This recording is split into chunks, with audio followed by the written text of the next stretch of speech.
A lot going on at Dalhousie University today in Halifax. Richard Florazone, the president of Dalhousie and the dean of the Faculty of Dentistry, just gave a press conference after they announced this morning that the 13 men involved in the controversial Facebook Gentlemen's Club group have been suspended from all clinical activities. As you can see behind me, people are gathering now in protest, some saying that they think the suspension is a good idea, others asking for expulsion.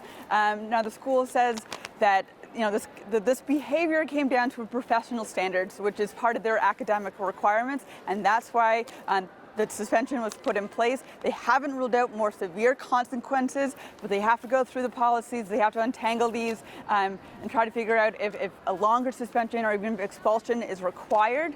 Now, a standards committee is going to look at each individual case and figure out what goes from there, if the men will be able to cross the stage come graduation this spring, although it is certain that this clinical aspect of the program is really important, and if they're not completed, they won't be able to graduate. Now, Dal Dentistry students are back next week on the 12th, and that was a delayed start. The school still hasn't figured out, if what's going to happen when those boys come into class. They haven't even ruled out if the classes will be segregated. That's still on the table, so that will be figured out later this week. Now, the suspension ruling came down December 22nd, but we just found out today, and the school says the reason because of that is that they had some reports that the boys were looking into self-harm, so they wanted to make sure that everyone came back and got the counseling that the school thought that they needed, and that's why we're finding out now.